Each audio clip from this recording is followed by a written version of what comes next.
So in today's class we will discuss puzzles.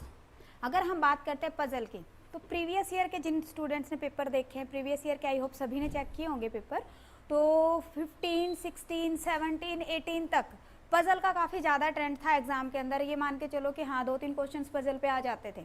But अगर मैं recent pattern देखूँ तो एग्जाम के अंदर पजल के एक क्वेश्चन मुश्किल से मिलेगा, 1 या 2 क्वेश्चंस मिल जाएंगे। बट वो जो क्वेश्चंस भी हैं वो जैसे पजल्स पहले आती थी वैसे नहीं आते।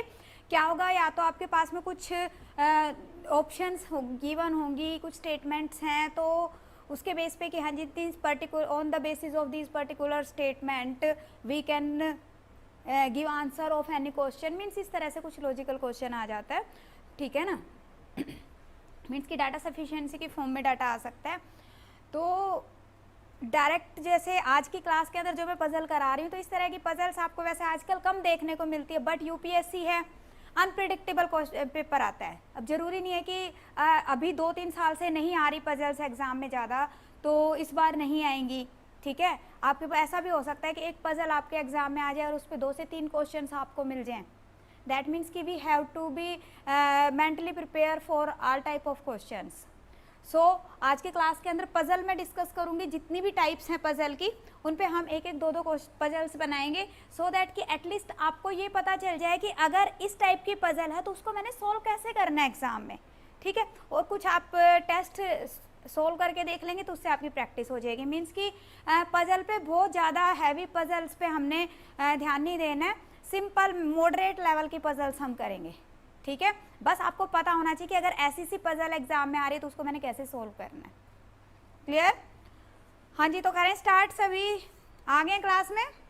हाँ जी, आवाज़ सभी को प्रॉपरली आ रही है? तो देखो, अगर मैं बात करती हूँ पजल्स की, तो उस केस के अंदर हमारे पास में सिटिंग अरेंजमेंट पे बेस्ड मुझे पजल मिल सकती है। दैट मीन्स कि जैसे लास्ट क्लास के अंदर हमने सिटिंग अरेंजमेंट किया, सिटिंग अरेंजमेंट पे फिर भी क्वेश्चंस आ रहे हैं, पजल के अंदर आजकल नहीं आ रहे क्वेश्चन। बट ऐसा भी तो हो सकता है कि सिटिंग अरेंजमेंट के अंदर से थोड़ा सा उसको और लॉजिकली उसके अंदर एक वेरिएबल ऐड कर दिया जाए। लाइक एक सिटिंग अरेंजमेंट है और सिटिंग अरेंजमेंट के साथ में ही आपके पास में एक और वेरिएबल ऐड कर दिया है कि the person likes some cars, the person has a choice of different mobile phones, इस तरह से।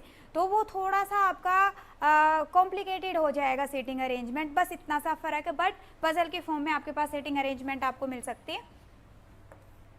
दूसरा आपको फ्लोर पजल मिल सकती है, then box puzzle, scheduling based puzzle, blood relation based puzzle, 2 to 3 variable puzzle. अगर हम सीसेट के एग्जाम की बात करते हैं तो 2 to 3 वेरिएबल पजल और शेड्यूलिंग पजल के चांसेस ज़्यादा हैं, ठीक है। तो बट मैं हर एक तरह की पजल यहाँ पे आप लोगों के साथ में डिस्कस करूँगी।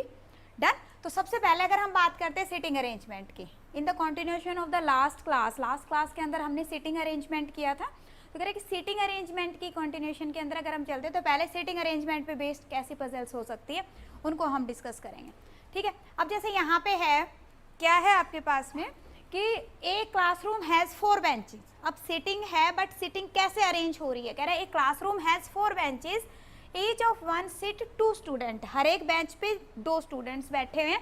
Assume that the bench are numbered 1 to 4 from front to back. अगर हमारे पास में बेंचेस है 1 2 3 4 बेंचेस है, कह रहा है कि फ्रंट से बैक की तरफ है।